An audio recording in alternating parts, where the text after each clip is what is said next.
Capítulo 36. Los nidanas dejan de ejercer su influencia cuando el mono de la mente cambia su modo de obrar. La luna brilla con todo su esplendor cuando se disipan las falsas doctrinas. El peregrino descendió de lo alto, y relató a su maestro lo que la Bodhisattva había exigido a los dos jóvenes, y cómo se había visto obligado a devolver a Lao Tse sus tesoros. Tripitaka se sintió tan emocionado, que al punto decidió redoblar sus esfuerzos por llegar hasta el oeste, sin escatimar sacrificios ni esfuerzos. Esperanzado, montó en el caballo, mientras Bachie cargaba con el equipaje, el Bonzo Sha tomaba de las riendas el caballo, y el peregrino abría la marcha montaña abajo con su indestructible barra de hierro. Nos falta espacio para relatar cómo descansaban junto a los cursos de agua y comían a campo abierto, cómo la escarcha los cubría por las noches y el rocío empapaba sus ropas al amanecer. Recorrieron un largo camino, y de nuevo se encontraron con que una altísima montaña les cerraba el paso. ¿Os habéis fijado en lo alta y rugosa que es esa montaña?, preguntó Tripitaka a sus discípulos levantando la voz. Creo que deberíamos extremar las precauciones, pues no me cabe la menor duda de que en ella habitan manadas enteras de monstruos, deseosas de acabar con nosotros. Dejad de pensar en esas cosas, le sugirió el peregrino. No os rindáis al pánico, y evitad a toda costa que vuestra mente divague por los tortuosos caminos del temor. Tened la seguridad de que no os sucederá nada. ¿Por qué resulta tan penoso llegar hasta el paraíso occidental?, suspiró Tripitaka. Desde que abandoné la ciudad de Chang'an, el verano ha seguido a la primavera, y el invierno al otoño, yo qué sé de veces. Han debido de transcurrir por lo menos 4 o 5 años. ¿Cómo es que todavía no hemos alcanzado nuestro destino? Aún es demasiado pronto para eso, contestó el peregrino soltando la carcajada. Puede decirse que todavía no hemos cruzado la puerta principal de la mansión de la que hemos partido. Deja de decir tonterías, por favor, le reconvino Bachie. En el mundo no existen palacios tan grandes. Quieras o no admitirlo, replicó el peregrino, hasta ahora no hemos hecho otra cosa que vagar de un salón a otro. No sigas hablando así, o de lo contrario vas a lograr meternos a todos el miedo en el cuerpo, le suplicó el Bonzo Sha sonriendo nerviosamente. Es un hecho que no existen mansiones tan extensas como de las que tú hablas. Además, en caso de existir, carecerían totalmente de techumbre, porque ¿dónde iban a encontrarse vigas tan enormes? En lo que a mí respecta, respondió el peregrino, el cielo es mi techo, el sol y la luna mis ventanas, y las 5 montañas sagradas las columnas que sostienen todo el edificio. Mirándolo bien, el cielo y la tierra no son más que un amplísimo salón. Si es verdad lo que dices, suspiró Bachie apesadumbrado, lo mejor que podemos hacer es darnos la vuelta y regresar al lugar del que procedemos. Es mejor que no sigamos hablando de eso, sugirió el peregrino. Si tenéis miedo, lo único que podéis hacer es cerrar los ojos y seguirme. Decidido, el gran sabio se pasó la barra por los hombros y se lanzó en línea recta montaña arriba, seguido del monje Tang. Más tranquilo, el maestro miró a su alrededor y contempló un paisaje realmente extraordinario. Las rugosas cumbres acariciaban el titilar de las estrellas, y las copas de los árboles parecían unir como si fueran nubes la tierra con el cielo. Una neblina azulada cubría hasta donde alcanzaba la vista.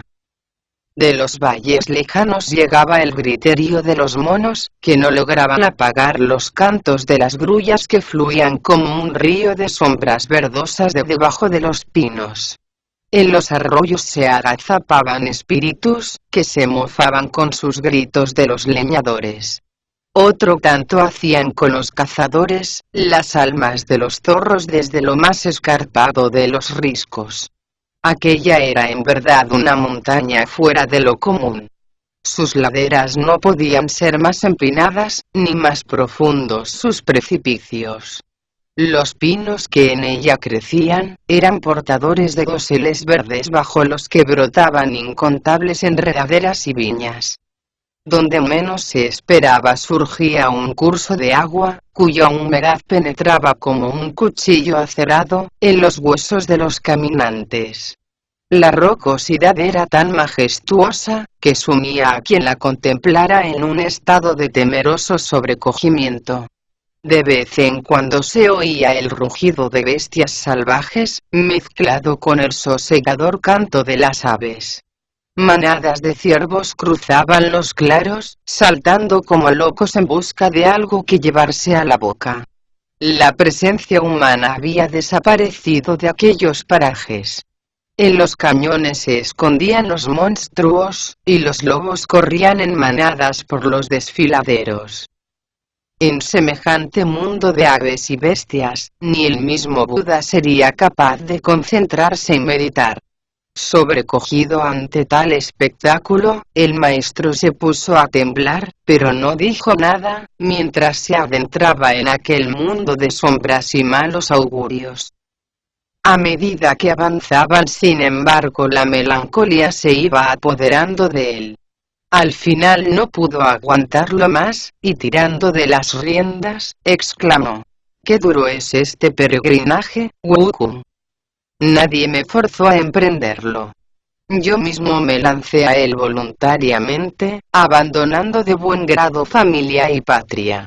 He cruzado llanuras y valles cubiertos de juncos, haciendo reventar de cansancio a mi caballo.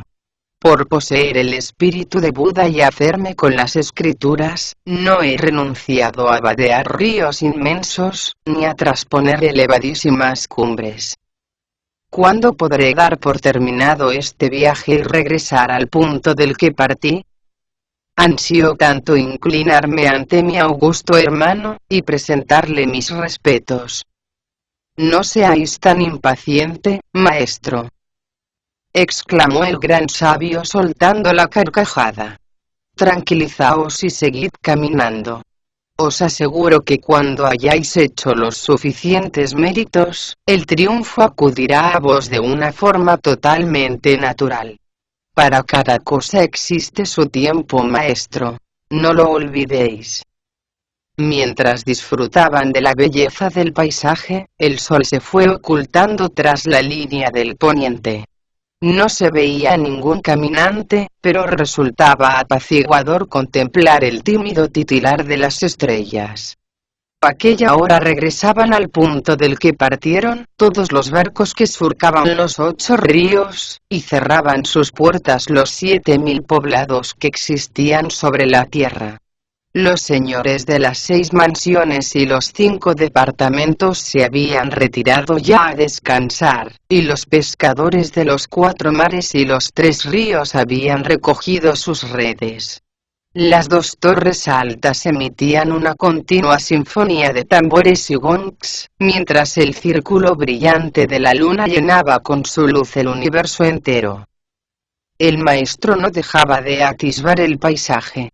Fue así como descubrió en un recodo de la montaña, un conjunto de edificaciones de varios pisos. Esperanzado, se volvió hacia sus discípulos y les dijo: «Nuestra suerte es mejor de lo que pensábamos. Se está haciendo de noche, y ante nosotros se alza un inesperado refugio. O mucho me equivoco, o esos edificios de ahí delante son un templo taoísta, o un monasterio budista. Creo que deberíamos descansar y proseguir mañana el viaje. Espero que no se nieguen a darnos alojamiento». «Vuestro plan es magnífico», comentó el peregrino. «De todas formas, no conviene precipitarse. Es mejor que nos cercioremos antes de que se trate de un lugar seguro». No había acabado de decirlo, cuando el gran sabio se elevó por los aires. Tras un detenido reconocimiento, llegó a la conclusión de que en verdad se trataba de un monasterio budista. Poseía un muro curvo de ladrillo pintado de rojo, sus puertas aparecían claveteadas en oro, y se apreciaba que parte de sus dependencias habían sido excavadas en la roca. La torre de los 10.000 Budas se elevaba frente al salón de Tathagata, mientras que la del sol naciente se erguía junto a la puerta del gran héroe. Las nubes descansaban sobre la torre de la pagoda, sirviendo de oportuno fondo a los rayos de luz beatífica que emitían los 3 Budas sagrados. Frente a las dependencias de los monjes se erguía el estrado de Manjushri, alzándose un poco más allá el salón de Maitreya, que parecía estar unido con el de la Gran Misericordia. Una luz azulada se cernía sobre el pabellón de la contemplación, mientras que sobre la torre del vacío se veían enjambres de nubes color púrpura. Los aposentos del abad y de los restantes monjes se adivinaban limpios y bien cuidados. Por fuerza, los oficios que se celebraban en aquel monasterio debían de ser solemnes y carentes de artificio, lo mismo que el continuo meditar de sus moradores. Los monjes se adentraban en el conocimiento del Zen en las salas de estudio, y profundizaban en el dominio de instrumentos musicales en las de arte. Ante el estrado de la extraordinaria profundidad, caían sin cesar pétalos de Udumbara, y bajo la plataforma para la explicación de la ley, crecían exuberantes, las hojas de parra. Jamás bosque alguno había protegido tierra tan sagrada como esta de las 3 joyas. La montaña en la que se hallaba enclavado el monasterio constituía una extraordinaria protección contra todo intento de hollar un reino sánscrito tan puro como este. De sus paredes colgaban incontables hachones, cuyo humo parecía competir en fragancia con las nubes de incienso de los pebeteros. El gran sabio bajó a toda prisa de la nube en la que había estado sentado, e informó a su maestro de cuanto había visto, diciendo: «No estabais equivocado. Se trata en verdad de un monasterio budista. Creo por tanto, que no corremos ningún peligro solicitando alojamiento». El maestro espoleó el caballo y se dirigió a toda prisa hacia la puerta principal. «¿Sabéis qué monasterio es este?», preguntó el peregrino. «¿Cómo se te ocurre preguntar eso?», replicó Tripitaka. «¿No ves que todavía tengo los pies en los estribos y el caballo aún no se ha parado? No comprendo cómo puede ser tan poco considerado». «Puesto que toda vuestra vida habéis sido un monje», se defendió el peregrino, «doy por sentado que habréis estudiado los clásicos confucianos, antes de pasar al aprendizaje de los dharmas y sutras. Además, solo quien conoce a fondo la literatura y la filosofía, es capaz de recibir favores tan altos como los que os ha otorgado el emperador de los Tang. ¿Cómo es que entonces no sabéis leer los caracteres que aparecen escritos en el dintel de la puerta de este monasterio? ¡Qué poco respetuoso eres!», le increpó el maestro. «De 3 palabras que dices, 2 son tonterías. ¿No te has dado cuenta de que el sol me daba en los ojos y me impedía ver con claridad? Además, esas letras de las que hablas estaban totalmente cubiertas de polvo y no he podido descifrarlas con la suficiente precisión. ¿Comprendes ahora por qué no he podido leer el nombre de este lugar?». Al oír eso, el peregrino se estiró cuanto pudo y al instante adquirió una altura que superaba con mucho los 20 pies. Limpió con cuidado las letras y dijo: «Me figuro, maestro, que ahora no tendréis la menor dificultad en descifrarlas. ¿Os importaría echar un vistazo?». Se trataba de 7 caracteres llamativamente grandes, que decían: «Monasterio de la Gruta Sagrada, construido por orden imperial». Tras recuperar su tamaño habitual, el peregrino volvió a preguntar al maestro: ¿Quién queréis que entre a pedir alojamiento? Yo mismo lo haré, contestó Tripitaka. Me temo que vuestra apariencia es un tanto repulsiva, vuestro modo de hablar muy poco respetuoso, y vuestros ademanes demasiado engreídos. Es de suponer que si los monjes se sienten de alguna manera ofendidos, se negarán a brindarnos la protección de su techo, y nuestros esfuerzos habrán resultado inútiles. En ese caso, entrad cuanto antes, sugirió el peregrino. No hay necesidad de malgastar más palabras. El maestro se arregló las ropas lo mejor que pudo, y atravesó la puerta principal con las manos respetuosamente dobladas. Tras unas verjas pintadas de rojo, se topó con dos guardianes Vajra, cuya apariencia no podía ser más terrorífica. Uno poseía un rostro de aspecto metálico y unas barbas tan aceradas, que daban la impresión de ser auténticas y no simplemente labradas. Lo mismo les ocurría a los ojos y a las cejas del otro, llamativamente pobladas estas y extrañamente redondeados aquellos. El de la izquierda tenía unos puños tan membrudos que parecían estar hechos de mineral de hierro, mientras que las palmas del de la derecha eran tan rugosas que recordaban el bronce a medio fundir. Sus armaduras, de oro pulido, brillaban con luminosidad propia de astros, y sus fajas de seda jugueteaban libremente en las alas del viento. Ante ellos había generosas ofrendas, cuyo aroma se entremezclaba con el del incienso que ardía sobre trípodes de piedra. Al verlo, Tripitaka movió la cabeza, dio un suspiro y exclamó con cierta tristeza: si en las tierras del este hubiera personas capaces de modelar bodhisattvas tan grandes como estos, y lo suficientemente generosas como para presentar ofrendas tan espléndidas como las que aquí se muestran, no tendría necesidad de viajar al paraíso occidental. Pensando en esto, no tardó en trasponer la segunda puerta. En su interior se alzaban majestuosas las imágenes de los cuatro de Barajas, la de Dhritarashtra, la de Vaisravana, la de Virudaka, y la de Virupaksa. Todas ellas ocupaban el lugar que les correspondía según su rango, y estaban orientadas respectivamente hacia el este, el norte, el sur, y el oeste. Cada una sostenía los símbolos de su extraordinario poder, capaz de amainar la fuerza del viento y de distribuir a su debido tiempo la lluvia. En cuanto hubo dejado atrás la segunda puerta, vio 4 pinos altísimos, cuyas copas recordaban a un dosel de extraordinarias proporciones. Levantó la cabeza y comprobó con cierta sorpresa, que se hallaba ante el salón del gran héroe. Dobló las manos con sumo respeto, y echándose rostro en tierra, oró con indescriptible devoción. Después se levantó, y continuó caminando hasta alcanzar la puerta de atrás. Allí se encontró con una imagen yacente de Kuan Yin, la protectora de todos los seres de los mares del sur. Las paredes estaban cubiertas de bajorrelieves de peces, gambas, tortugas y cangrejos, realizados con inimitable maestría.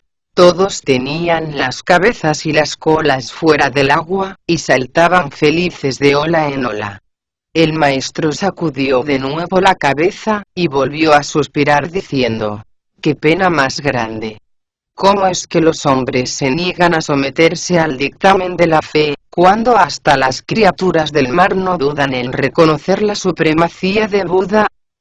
Mientras pensaba en eso, apareció por la tercera puerta un criado del monasterio. Al ver los atractivos rasgos del rostro de Tripitaka, se dirigió a toda prisa hacia él, y le preguntó tras saludarle respetuosamente: ¿podéis decirme de dónde venís?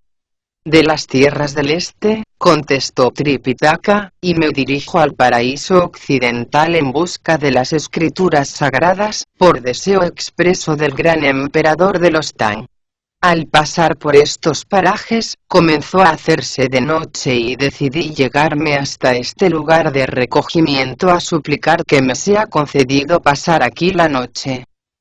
No toméis a mal mis palabras, suplicó el sirviente, pero yo no puedo asumir la responsabilidad de lo que solicitáis. En realidad, no soy más que un vulgar criado encargado de barrer los suelos y de tañer la campana. El guardián del monasterio es un anciano que se encuentra ahí dentro. Si me lo permitís, voy a ir inmediatamente a verle, y si accede a vuestra petición, saldré inmediatamente a comunicároslo. En caso contrario, me temo que tendréis que buscar otro lugar para pasar la noche. Lo entiendo perfectamente, respondió Tripitaka, y os pido disculpas por causaros tantas molestias. El sirviente se retiró a toda prisa a los aposentos del abad, y le informó de la llegada del maestro diciendo: «Ahí fuera hay un hombre que desea veros». El monje se levantó al punto y se cambió a toda prisa de ropas, vistiendo una espléndida túnica y ordenando que le trajeran el sombrero Vairocana. De esta guisa, caminó solemne hacia la puerta, con el ánimo de dar la bienvenida a personaje tan distinguido. Pero al llegar a ella se detuvo boquiabierto, y preguntó despectivo al sirviente: ¿Es ese el hombre que decías, el que está justamente detrás del salón principal? Tripitaka no podía ofrecer un aspecto más lamentable. Su cabeza estaba totalmente rapada, su túnica de Bodhidharma se había convertido en auténticos harapos, y sus sandalias aparecían mojadas y cubiertas de barro. Al verle apoyado contra la puerta, el monje se puso furioso, y vituperó al sirviente diciendo: «Mereces que te mande a azotar. ¿Todavía no sabes que un monje de mi categoría solo sale a dar la bienvenida a ricos caballeros de la ciudad que se llegan hasta aquí a ofrecer incienso? Por monjes tan andrajosos como ese yo no muevo jamás un solo dedo. ¿Cómo se te ha ocurrido hacerme creer que se trataba de una persona importante? Basta mirar su cara para darse cuenta de que ese no es un hombre respetable, sino uno de esos despreciables mendicantes, que en cuanto ven que se está haciendo de noche, se llegan a la primera casa que encuentran y piden sin más alojamiento. No estoy dispuesto a dejarle trasponer esta puerta. Así que si quiere dormir, que se acomode lo mejor que pueda en uno de esos pasillos. ¿Para qué molestarme en dirigirle siquiera la palabra?». Y dándose la vuelta, se retiró inmediatamente a sus aposentos. Pese a la distancia, el maestro no pudo evitar escuchar esas palabras, y pronto las lágrimas se agolparon en sus ojos, al tiempo que se decía profundamente apenado: «Qué lástima. Con razón reza el dicho, que un hombre alejado de su hogar no vale gran cosa. Desde mi más temprana edad renuncié a la familia para hacerme monje. Puedo afirmar que mis pocos años no me indujeron a atiborrarme de carne, mientras aparentaba llevar una vida de ascesis y sacrificios. Jamás he recitado con odio las escrituras, ni he arrojado piedras contra la imagen de Buda o arrancado el oro del rostro de un arat. Qué pena me produce, pese a todo, ser tratado así. Desconozco en qué reencarnación ofendí de tal manera al cielo y a la tierra, que ahora solo me topo con personas sin sentimientos ni entrañas. Si no quieres ofrecerme alojamiento, estás en tu derecho de hacerlo. Pero ¿por qué tienes que decir cosas tan desagradables como esa de que solo soy digno de dormir en los pasillos? Es mejor que no se lo diga al peregrino, de lo contrario es capaz de reducir todo esto a ruinas con su invencible barra de hierro. En fin, de nada sirve lamentarse. Como muy bien afirma el proverbio, el hombre debe anteponer a todo la etiqueta y el decoro. Creo que lo mejor que puedo hacer, es entrar ahí dentro y suplicarle una vez más que nos permita pasar la noche bajo su techo.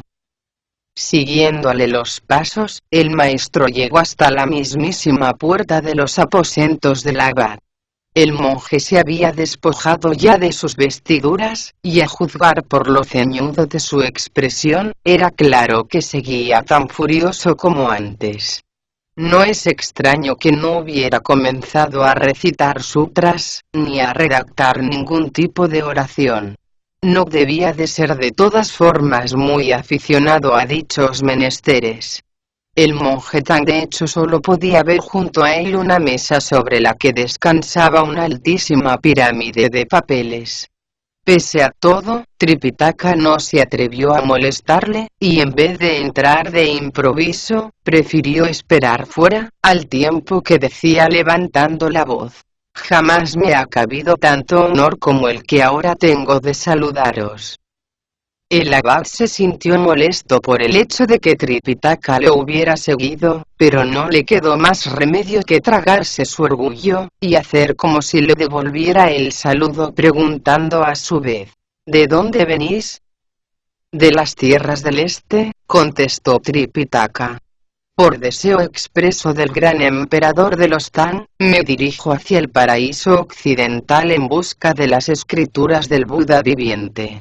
Al pasar por estos respetables parajes comenzó a hacerse de noche, y creí conveniente venir a pediros alojamiento. Mi intención es proseguir el viaje tan pronto como haya amanecido. Os suplico, dignísimo abad, que tengáis a bien concederme tan nimio favor. ¿Así que vos sois Tripitaka Tan?», volvió a preguntar el abad levantándose de su asiento. «Así es», admitió Tripitaka. «Si como decís, os dirigís al paraíso occidental», objetó el monje.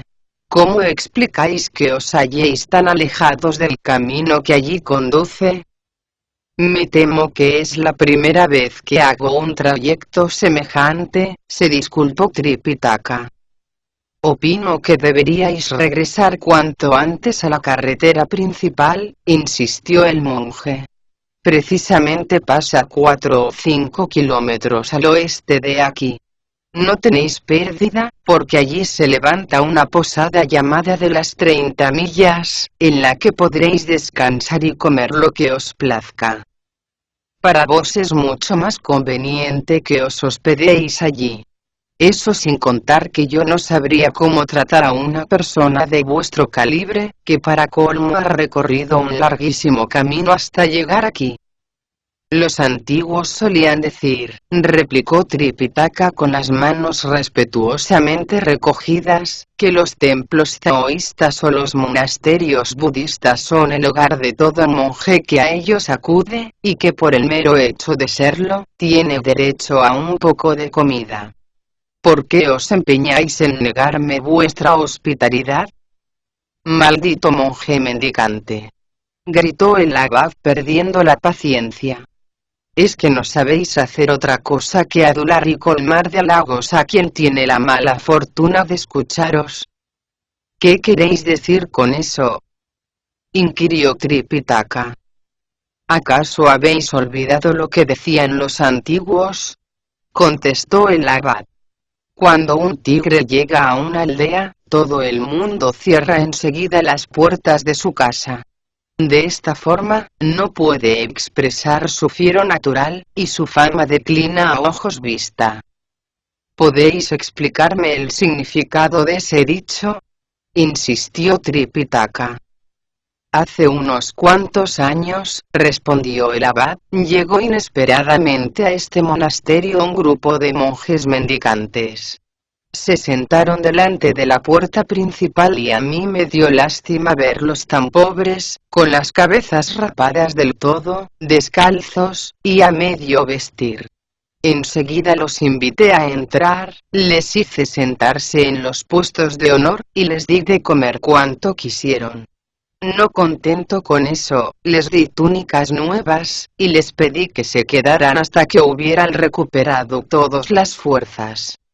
Poco me imaginaba yo que su avaricia era tal, que en vez de quedarse unos cuantos días, fueron 8 los años que pasaron antes de que se decidieran a marcharse.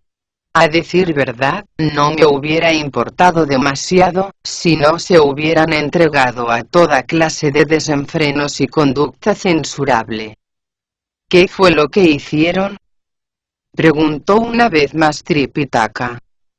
Cuando no tenían nada que hacer, explicó el abad, se dedicaban a tirar piedras contra las cercas, y cuando se sentían aburridos, arrancaban uno a uno los clavos que tachonaban las puertas. En el invierno arrancaban las ventanas y hacían con ellas hogueras, mientras en el verano se llevaban las puertas y las dejaban tiradas por los caminos. No contentos con eso, destrozaron casi todos los estandartes, haciendo vendas que se ataban a los pies para defenderse del frío. Acabaron con casi todos nuestros nabos y nuestro aceite, argumentando que pasaban hambre, y que lo que les dábamos de comer no les bastaba para hacerles recobrar las fuerzas perdidas. Su gula era desmedida, y a veces daban la impresión de hacer apuestas entre ellos a ver quién comía más. Es una lástima que este hombre piense que soy tan desconsiderado como ellos, se dijo entristecido Tripitaka. Era tal el abatimiento que sentía, que a punto estuvo de ceder al llanto, pero temió que el abad pudiera burlarse de él, y no dejó traslucir sus auténticos sentimientos. Se tragó lo mejor que pudo el orgullo, y limpiándose a escondidas las lágrimas con la orla de su túnica, se dirigió a toda prisa al encuentro de sus discípulos. Cuando el peregrino vio lo enfadado que estaba, se acercó a él y le preguntó: ¿Os han pegado los monjes de este monasterio? No, contestó el monje Tang. ¿Cómo es que entonces tenéis la voz demudada?, replicó Bakshi. ¿Os han regañado?, insistió el peregrino. Tampoco, volvió a responder el monje Tang. ¿Por qué estáis tan inquieto, si es verdad que no os han tratado mal?, inquirió una vez más el peregrino. ¿Acaso seguís echando de menos el lugar del que partisteis? Me han dicho, afirmó Tripitaka con pena, que este no es un lugar apropiado para mí. ¿Queréis decir que los de ahí dentro son taoístas?, exclamó el peregrino soltando la carcajada. Solo hay taoístas en los templos del Tao, contestó el monje Tang con rabia. Los de aquí son monjes. No digáis, volvió a exclamar el peregrino. Si son monjes, no hay ninguna diferencia entre ellos y nosotros. Como muy bien afirma el proverbio, los que se reúnen al lado de Buda, son idénticos en todo. Sentaos aquí, mientras voy a echar un vistazo a este monasterio. Tras arremangarse la túnica y ajustarse la corona que llevaba en la cabeza, el peregrino se dirigió directamente hacia el salón del gran héroe, sin soltar ni un solo segundo la barra de hierro. Con ella apuntó a los tres Budas, y dijo amenazante: «Vosotros no sois más que unas vulgares estatuas de barro y cubiertas de oro.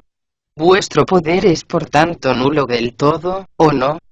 Yo, como bien sabéis, me dirijo con mi maestro, el monje Tang, al paraíso occidental en busca de las escrituras sagradas, y desearía pasar aquí la noche. ¿Es eso tanto pedir?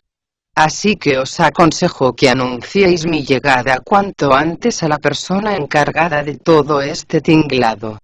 Si no lo hacéis, tened la seguridad de que os reduciré a añicos con esta barra, y dejaré al descubierto que no sois más que un montón de barro sin ningún valor». Mientras el gran sabio profería esas amenazas, apareció un sirviente con unas varillas encendidas de incienso en las manos, y las colocó en una urna que había delante de las imágenes de Buda. De un empujón, el peregrino le lanzó rodando por el suelo. Cuando el sorprendido criado levantó la cabeza y vio su cara, sintió tal pavor, que de nuevo volvió a caerse. El mismo pánico le hizo cobrar ánimos, y trastabillando una vez tras otra, logró llegar con no poca dificultad a los aposentos del abad. Ahí fuera, dijo temblando, hay un monje. Todos los sirvientes merecéis ser azotados. Bramó el abad. No os ordené antes que llevarais a toda esa gente a los pasillos, y les dejarais pasar allí la noche. ¿A qué viene molestarme otra vez con lo mismo? Si vuelves a abrir la boca, ten por seguro que te haré dar 20 latigazos. Este es otro monje, se defendió el sirviente. Además, su aspecto es francamente horroroso. ¿Puedes describírmele?, preguntó el abad. Tiene los ojos redondos, las orejas puntiagudas, el rostro cubierto totalmente de pelos, y una forma de hablar que recuerda a la de un dios del trueno, explicó el aterrado sirviente. Por si esto fuera poco, blande una pesadísima barra de hierro con la clara intención de apalear al primero que se le ponga delante. Rechina además los dientes de una forma francamente escalofriante. Voy a ver cómo es, dijo el abad, y abrió un poco la puerta. El peregrino se había metido ya hasta allí sin ser invitado, y el pobre abad se puso a temblar. Jamás había visto un rostro tan mal formado, unos ojos tan relucientes, una frente tan hundida y una mandíbula tan saliente. Parecía un cangrejo cocido. El monje sintió tal pánico, que cerró a toda prisa la puerta. Pero en un abrir y cerrar de ojos el peregrino la redujo a astillas, y después ordenó: date prisa y adecenta 1000 habitaciones, que quiero echar una siesta. El abad, que todavía pugnaba por encontrar un sitio en el que esconderse, se volvió hacia el sirviente y exclamó: no me extraña que sea tan feo. Todos los que hablan con arrogancia terminan teniendo una cara tan horrible como la suya. Ya ves, aquí como mucho disponemos de 300 habitaciones, y eso contando mis aposentos, los salones de boda, las torres de los tambores y campanas, y los 2 pasillos. Sin embargo, este tipo exige nada menos que 1000, para poder echarse una siesta. ¿De dónde vamos a sacar tantas habitaciones? Perdonadme que os diga, que todo mi valor se ha esfumado, confesó el sirviente. Me temo que tendréis que encontrar vos una respuesta a tan grande dilema. Temblando de pies a cabeza, el abad levantó la voz y dijo: os ruego que me escuchéis con atención. Este monasterio es tan humilde e insignificante que no podremos serviros como merecéis.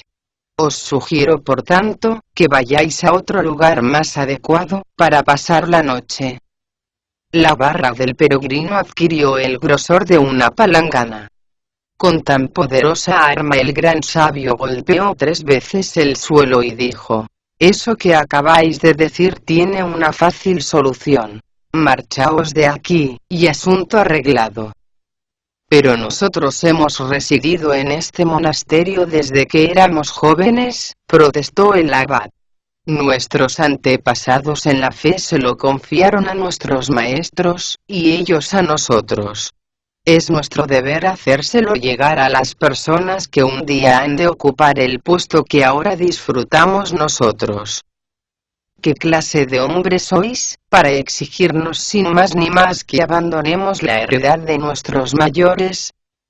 Es mejor que no discutamos con él, sugirió el sirviente. ¿Por qué no nos vamos?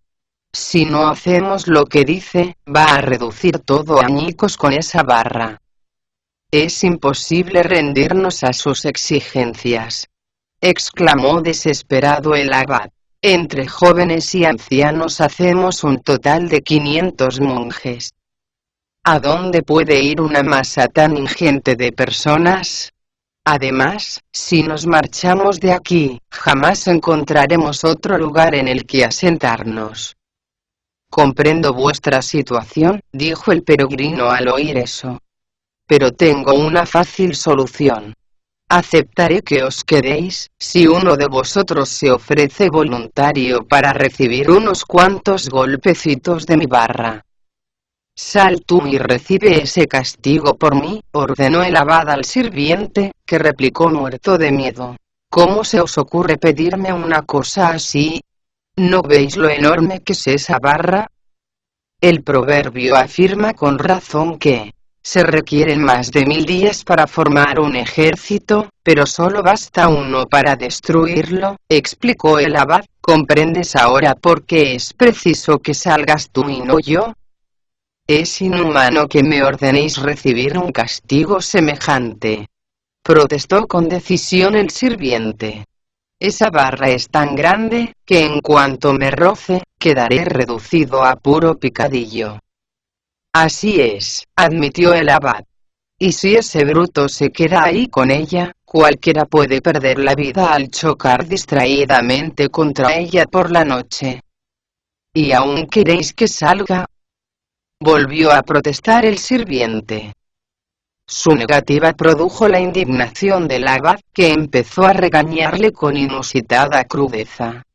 Pero el sirviente se mantuvo en sus 13, y se inició entre ellos una acalorada discusión. Al oírla, el peregrino se dijo: está claro que ninguno va a aceptar mi proposición. De un solo golpe podría matarlos a los dos, pero eso volvería al maestro en mi contra, y no conseguiría nada. Creo que lo mejor es que descargue mi fuerza sobre cualquier otra cosa, para que comprendan esos tontos lo que soy capaz de hacer. Levantó ligeramente la cabeza y vio que junto a la puerta de los aposentos del abad había un león de piedra. Sin encomendarse a nadie, levantó la barra y la dejó caer sobre la estatua, que al instante quedó reducida a polvo. Al ver lo ocurrido, el monje sintió tal pánico que se metió debajo de la cama, mientras el sirviente trataba de escurrirse al interior de la cocina por un agujero que allí había, sin dejar de gritar: esa barra es demasiado pesada. No puedo someterme de buen grado al castigo que me ordenáis. Es excesivamente dura para mí. Sal de ahí, anda, ordenó el peregrino al abad. Si dices la verdad, te perdono la vida. ¿Cuántos monjes habitan en este monasterio? Hay un total de 85 habitaciones, por lo que somos 500 las personas que aquí residimos. Convócalos a todos, y diles que salgan con sus mejores galas a recibir a mi maestro, le ordenó el peregrino. Si lo haces, te perdonaré la vida, y no te rozaré con mi barra. Por eso soy capaz de llevarle yo mismo en hombros hasta el salón principal, exclamó aliviado el abad. No sé a qué esperas entonces, le urgió el peregrino. El abad se volvió al sirviente, y le dijo: no me digas que no te queda ni rastro de valor, porque aunque las piernas no te respondan y te haya dejado de latir el corazón, tienes que avisar a los demás, para que salgan inmediatamente a recibir al tan. Al sirviente no le quedó pues más remedio que arriesgar su vida. No se atrevió sin embargo a salir por la puerta, y hubo de hacerlo arrastrándose penosamente por un agujero que conducía directamente a la parte anterior del salón principal. Sin pérdida de tiempo empezó a tañer la campana del oeste y a batir el tambor del este. Los monjes se levantaron a toda prisa, y se lanzaron en tropel a los pasillos, visiblemente alarmados. Al llegar al salón principal, preguntaron: ¿cómo es que estás batiendo el tambor y tañendo la campana, si todavía no ha amanecido? Cambiaos inmediatamente de ropa, y salid a la puerta principal a dar la bienvenida a un ilustre maestro que acaba de llegar directamente de la corte del gran emperador de los Tang. Así lo hicieron los monjes, alineándose según su dignidad. Algunos lucían espléndidas túnicas, mientras que otros vestían togas más humildes, y los que carecían de renta se limitaron a pasarse por encima de los hombros unas piezas de tela descolorida. Al verlos, les preguntó el peregrino: ¿se puede saber qué clase de vestido es el vuestro? No nos maltratéis, por favor, suplicaron ellos temblando de miedo al percatarse de la fealdad de su rostro y de la fiereza de su mirada. Estas telas nos fueron regaladas hace tiempo por ciertas familias piadosas que habitan en la ciudad, pero como aquí no hay sastres, hemos tenido que coserlas nosotros mismos. Como podéis apreciar, nuestra pericia con la aguja no es mucha, aunque a este estilo le llamamos protección contra el infortunio. El peregrino no pudo por menos que sonreír, y ordenó a los monjes que continuaran caminando hacia la puerta. Al llegar a ella, se arrodillaron y empezaron a golpear el suelo con la frente. El abad levantó entonces la voz y dijo: «Respetable maestro Tang, hacednos el honor de ocupar los aposentos de nuestro abad, y descansad en ellos cuanto deseéis». «No creáis ni una palabra de lo que dice», le aconsejó Bachie al ver lo que pasaba. «Si mal no recuerdo, os han tratado con tanto desprecio que las lágrimas inundaban vuestros ojos y parecía como si os hubieran colgado de los labios dos recipientes pequeños de aceite. ¿Queréis decirme qué ha podido hacerles cambiar tan pronto de actitud? Con toda seguridad todo esto obedece a alguna artimaña de Wukong, de lo contrario, no me explico que se arrodillen ante vos con tanto respeto». «¡Qué tonto eres!», le reprendió Tripitaka. «Se ve que no tienes ni idea de lo que está pasando. No debes olvidar que, como bien reza el proverbio, hasta los espíritus tienen miedo de los feos». Al verlos arrodillados, el monje Tang se sintió muy intranquilo, y acercándose a ellos, les dijo con visible nerviosismo: «Levantaos, por favor». Pero los monjes continuaron golpeando el suelo respetuosos al tiempo que le suplicaban: «Interceded por nosotros ante vuestro discípulo, y pedidle por lo que más queráis que no nos pegue con esa barra de hierro que tiene. Si accede a ello, quizás nos atrevamos a miraros de frente a los ojos. En caso contrario, continuaremos arrodillados toda nuestra vida». «No los pegues, Wukong», ordenó el monje Tang. «No pienso hacerlo», replicó el peregrino. «Soy consciente de que podría acabar con todos ellos de un solo golpe». Al oírlo, los monjes se levantaron a un tiempo. Algunos tomaron de las riendas al caballo, mientras otros cargaban con el equipaje, y los más cogieron a hombros al monje Tang, a Bachie, y al bonzo Sha, y los llevaron con inesperado fasto al interior del monasterio. En cuanto hubieron tomado asiento, todos los monjes se acercaron a ellos y les rindieron pleitesía.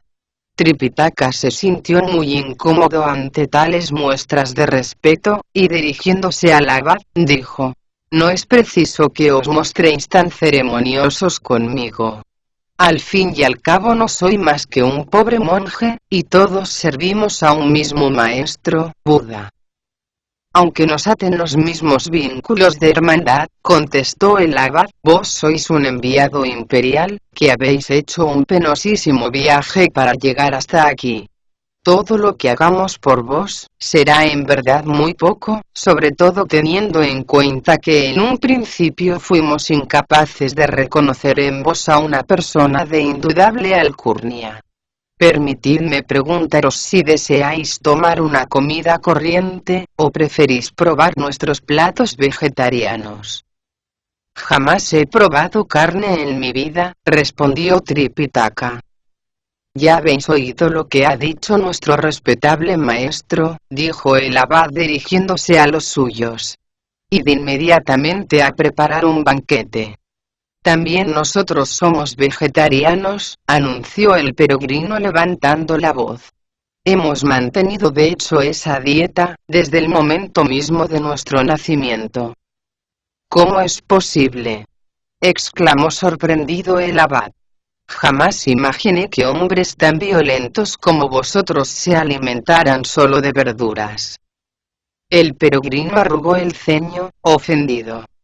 Afortunadamente otro de los monjes se acercó enseguida a él y le preguntó: ¿cuánto arroz queréis que cozamos? Cuidado que sois tacaños, exclamó malhumorado Bachie. ¿A qué viene preguntar eso? Nosotros no exigimos nada. Dadnos lo que creáis conveniente. Los monjes inclinaron respetuosos la cabeza, y corrieron a lavar los potes y las cazuelas. Algunos se retiraron al interior del monasterio y trajeron hachones y luces, mientras otros ponían la mesa. En cuanto los peregrinos hubieron saciado su hambre, los monjes retiraron las sobras, y Tripitaka dio las gracias al abad, diciendo: «Estamos en deuda con vos por vuestra inestimable hospitalidad». «En absoluto», contestó el abad a toda prisa. «En realidad, no hemos hecho nada por vos. ¿Tenéis la amabilidad de indicarnos el lugar en el que vamos a pasar la noche?», preguntó Tripitaka. «No os preocupéis por eso, maestro», respondió el abad. «Lo tengo todo pensado». Se volvió a uno de los sirvientes y le preguntó: «¿Queda libre algún criado?». «Creo que sí, señor», contestó el sirviente. «En ese caso», concluyó el abad, «que 2 o 3 se encarguen de dar de comer al caballo de nuestro huésped. Los demás que vayan a la parte delantera y adecenten 3 de las habitaciones del zen, sin olvidarse de las sábanas y los mosquiteros. Es preciso que nuestros hermanos se encuentren entre nosotros lo más cómodamente posible». Los sirvientes obedecieron sin rechistar. En cuanto hubieron acabado su cometido, regresaron junto al monje Tang y le invitaron a retirarse a descansar. Al llegar a las habitaciones del zen, vieron que estaban iluminadas como si formaran parte de un palacio, y que las camas habían sido hechas con inusitado esmero. Pese a todo, el peregrino ordenó a uno de los sirvientes que trajera el caballo y lo atara junto a sus lechos. Tripitaka tomó asiento en el lugar más iluminado, y al instante se vio rodeado por los monjes del monasterio, 500 en total, que no se atrevían a retirarse a descansar hasta que no hubieran recibido su venia. Comprendiendo su estado de ánimo, Tripitaka se levantó y les dijo: «Retiraos por favor a vuestros aposentos. Creo que entonces yo mismo podré abandonarme a un descanso reparador». Pero ellos se negaron a marcharse, porque el abad les había ordenado que no se apartaran de su lado hasta que no hubieran provisto al monje Tang de cuanto necesitara. Fue preciso, pues, que el maestro les dijera una vez más: «No necesito nada más, gracias». Ellos se levantaron entonces, y poco a poco, se fueron retirando. En cuanto se hubieron marchado, el monje Tang pareció sentirse más relajado. Se asomó a la puerta, y al ver el puro resplandor de la luna, llamó a sus discípulos diciendo: «Venid, acercaos».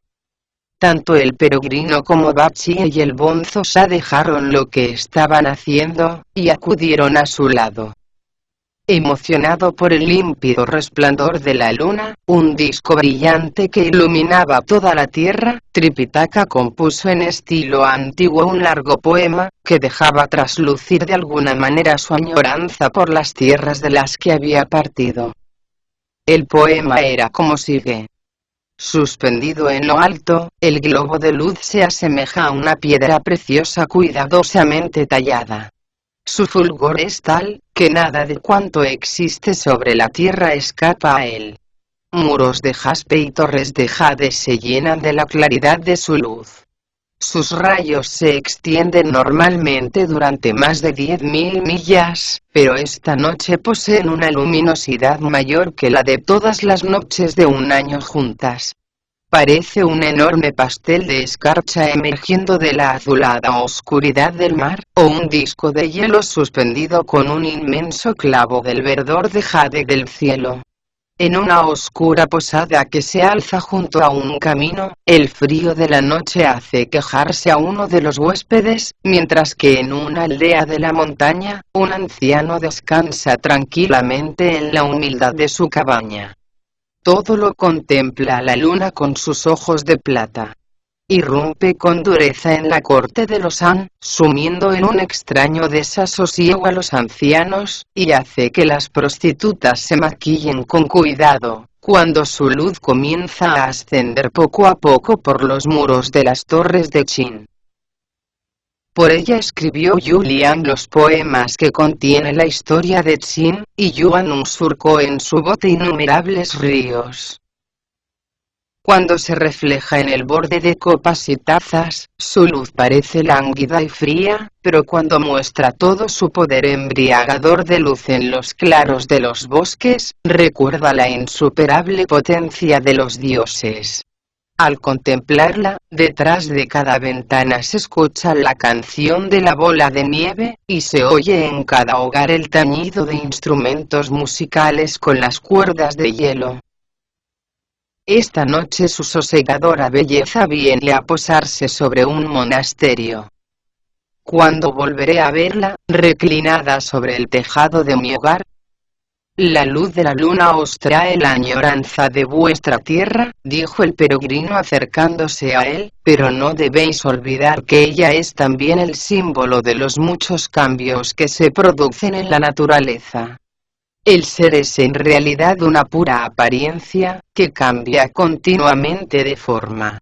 Cuando el ciclo lunar alcanza su 30º día, se disuelve todo el metal que contiene su yang, mientras que el agua de su yin alcanza tal nivel, que termina desbordándose sobre todo el orbe. De ahí que a ese día se le conozca por el nombre de oscuro, ya que la luna se ha visto despojada de toda su luz, y yace en la más absoluta tiniebla. Es precisamente en ese momento, cuando copula con el sol, y durante 2 días queda preñada de su incomparable luz. Al tercero surge una porción de yang, que se multiplica por 3, al llegar al octavo. Para entonces la mitad de su yang habrá invadido justamente la mitad de su yin, quedando su porción inferior completamente sumida en la oscuridad. De ahí que a este ciclo del mes se le llame cuarto creciente o arco superior. Al cabo de otros 7 días, es decir, al 15º, habrán madurado otras 3 porciones más de yang, obteniéndose así una unión absoluta y perfecta. Es el momento de la luna llena, y en ese instante se dice que está mirando de frente al sol, conociéndose también ese período por este nombre. El día 16º, sin embargo, se habrá formado ya una porción de yin, que se multiplicará por 2 en cuanto se alcance el 22º día. En ese preciso instante, la mitad de su yin invadirá la mitad justamente de su yang, quedando su porción inferior completamente sumida en la oscuridad. De ahí que a este ciclo del mes se le llama cuarto menguante, o arco inferior. Al llegar al 30º día, estarán ya dispuestas todas las porciones de yin, y la luna habrá alcanzado una vez más un estado de oscuridad total y absoluta. Todo esto es el símbolo del proceso de constante purificación que se lleva a cabo en el seno de la misma naturaleza. De hecho, en el momento que consigamos que los 2 8 se conviertan en el 9 veces 9, seremos capaces de ver cara a cara al mismísimo Buda, y podremos regresar tranquilamente a nuestro hogar. Por eso, afirma el poema, entre el primero y el último cuarto, se mezclan los elementos del elixir y se adquiere la suprema perfección. Antes no obstante, hay que refinarlo todo en la retorta. De lo contrario, la constancia jamás dará su fruto, y nunca podrá llegarse al paraíso occidental. El maestro se sintió al punto iluminado, y comprendió a la perfección el significado de estas palabras capaces de conseguir la inmortalidad.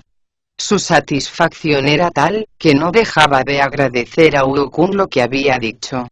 El bonzo Sha, sin embargo, sonrió enigmáticamente y dijo: tengo que reconocer que nuestro hermano ha explicado con toda claridad que el primer cuarto lunar corresponde al yang y el segundo al yin, obteniéndose el metal de agua justamente en la mitad de tan extraordinario proceso.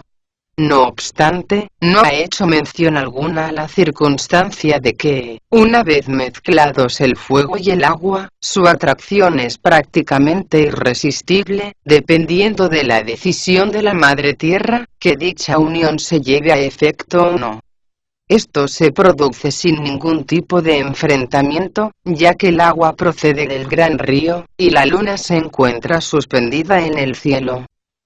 De nuevo volvió a hacerse la claridad en la mente del maestro, repitiéndose el fenómeno de que, en cuanto la verdad alcanza el corazón, se adueña de todo el ser. De la misma forma, cuando alguien logra resolver el problema del no nacimiento, se convierte en un dios. Bachie se llegó entonces hasta su maestro, y tirándole de la manga dijo: no prestéis atención a tanta palabrería. Lo que le pasa a la luna es que después de borrarse del cielo, vuelve a hacerse de nuevo redonda. Vamos, que mirándolo bien, es tan imperfecta como pueda serlo yo. Ya veis, a la hora de comer todo el mundo me echa en cara que tengo un hocico demasiado protuberante y que con él no se me escapa ni un gramo de arroz. Además dicen que soy un estúpido redomado, mientras que ellos poseen la bendición de la inteligencia y la comprensión. Una cosa tengo sin embargo lo suficientemente clara, y es que en cuanto hayamos conseguido las escrituras, habremos dado por terminados los 3 senderos del karma, y podremos subir al cielo con un ligero movimiento de nuestras cabezas y rabos. En fin, suspiró Tripitaka dando por terminada la discusión. Debéis de estar extenuados. Id a dormir, mientras yo medito un poco más sobre las escrituras. Me parece que estáis equivocado, se atrevió a decir el peregrino. Toda vuestra vida habéis sido un monje, de lo que deduzco que debéis de estar familiarizado con todas las escrituras que estudiasteis en vuestra juventud. Posteriormente el emperador de los Tang os pidió que hicierais el largo viaje que conducía al paraíso occidental y obtuvierais el auténtico canon del Mahayana. ¿Queréis explicarme sobre qué porción de escritura deseáis meditar, cuando aún no habéis conseguido la perfección suficiente para ver a Buda cara a cara, y no os habéis hecho por consiguiente todavía con sus escritos? Desde el momento en que abandoné Chang'an, contestó Tripitaka, no he hecho otra cosa más que viajar. Eso me ha hecho temer a veces que pudiera olvidar lo que aprendí en mi juventud. Esta noche se presenta por fin una oportunidad única para meditar, y no quisiera desaprovecharla. En ese caso, concluyó el peregrino, lo mejor será que nos vayamos a dormir primero nosotros. No había acabado de decirlo, cuando los 3 se retiraron a sus respectivos lechos. El maestro cerró entonces las puertas del salón del Zen, y tomando en su mano una luz, desenrolló un pergamino y comenzó a meditar sobre él.